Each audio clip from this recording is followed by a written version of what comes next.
Alright, so before we start the video, I'd just like to tell you that I'm going to be using the phrase "and everybody died" a lot during this video, but that's because like 25 million people died in World War I. So when I say the phrase "and everyone died," it really just means that like a couple 100,000 or a few million people died. And so to start, the way World War I starts is that there are these people that live in what's called the Balkans, which is part of the Austria-Hungary Empire, which is right here, kind of southeast of Germany. Now, this is a really bad map, but just ignore that. Like, it's basic. Africa, UK, France, Portugal, Italy, Germany, Austria-Hungary, Serbia, Greece, Ottoman Empire, Russia. So the people in the Balkans, they want to be free because their friends, the Serbs down here, who are their like blood ancestors, have their freedom from Austria, so the people in the Balkans want their freedom from Austria.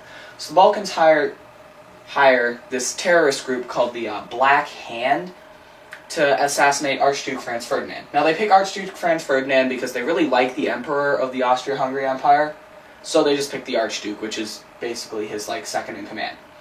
And so the assassins kill him, and they kill his wife on their 14th wedding anniversary, and all four of the assassins had tuberculosis, which kind of shows that like they knew they were going to die, so they kind of knew they were screwed.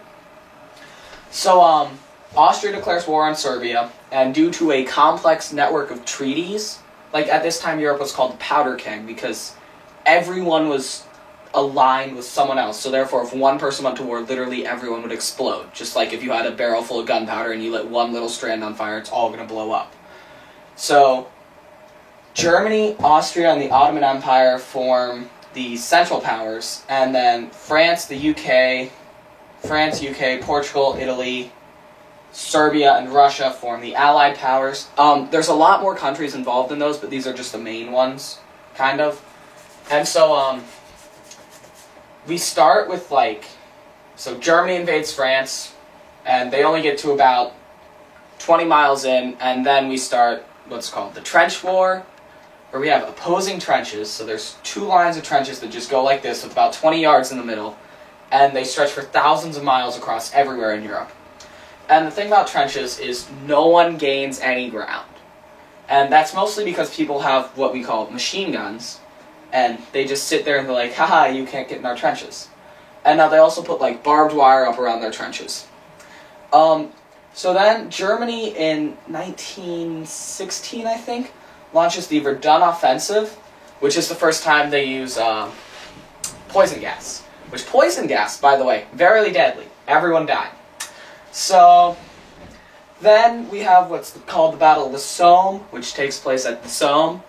And that's the first time that the British people use tanks in warfare. Which tanks are really helpful because they can just push across the terrain, and then while pushing across the terrain, they can just plow through barbed wire and stuff, and people are like, oh no, we can't shoot you because you got armor. So there's basically a stall out here on what's called the Western Front between France and Germany.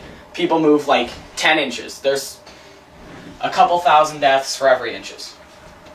So then we launch what's called the Eastern Front. So Germany kind of pushes into Russia. Bad idea. Never invade Russia. Really cold. No one's ever invaded Russia except for like Attila the Hun and Genghis Khan. If you're gonna take over the world, don't invade Russia. Napoleon failed, the Germans failed twice, just don't invade Russia. Not a good idea. So they stall at about somewhere. And so they stall, then the Russians push back a little, then they stall again, then the Ottoman Empire kind of pushes into Russia, they stall. And then in 1917, Russia's like, screw this you guys, we're out, we're gonna go become communist. So then Russia gets taken over by the Bolsheviks, and they sign a treaty with Germany, so Russia is taken out of the war. But about the same time, the UK kind of moves into Arabia with the coolest guy ever, Lawrence of Arabia. And so Lawrence of Arabia, what he does is he convinces all of the Arab peoples to rebel against the Ottoman Empire. So then, using all of these people that he's convinced to rebel, he then goes in and attacks the Ottoman Empire. So he basically disables the Ottoman Empire from helping on the Western Front. Now, this is in about 1918, so everyone's kind of tired of war, because we've been at war for about 4 years now. Everyone's just like, we've lost a lot of people. Everyone died, because it's World War I, and everyone dies. And so Now is when the Americans finally decide, alright, we'll come into the war, whatever, we'll help you. So the Americans send in fresh troops to France, and then they use France to push along the border into Germany and defeat the Germans, because we have fresh troops and stuff. Oh, and at some point during the war, Italy tries to attack Germany, doesn't really help. And Italy never gets attacked because they have the Alps right here, so no one can really penetrate the Alps, because, you know, they're like really tall mountains, and it's not really fun to climb mountains with armies, doesn't work that well.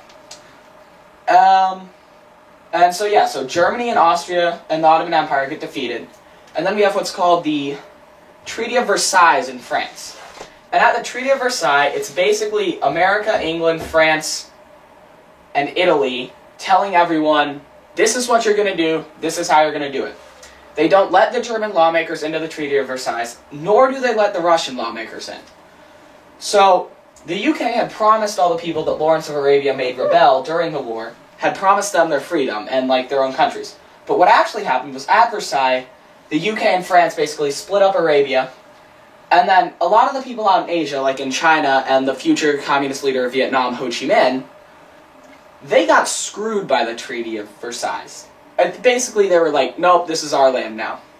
So the Treaty of Versailles was much like the Berlin Conference, in which Germany and all of the colonial powers split up Africa in the 1800s, except this time they were splitting up the entire world. And so it was America, Italy, France, and the UK were the only ones who were really delegating anything at the Treaty of Versailles. And so that ends World War I, and then we have peace for 30 years, and then Germany's like, oh no, we ain't paying all this money to you guys, so we're gonna invade you, and then, yeah. Oh, and also at the Treaty of Versailles, the Austria-Hungary Empire is broken up into Austria, Hungary, Yugoslavia, Czechoslovakia, and Poland. So they're split up into like 5 things, and yeah, that's about it. And everyone died. There were like 25 million deaths in World War I. Russia lost 6.5 million people, Germany lost 6 million people. Just know that Russia lost the most people of anyone, even though they were only in the war for like 2 years.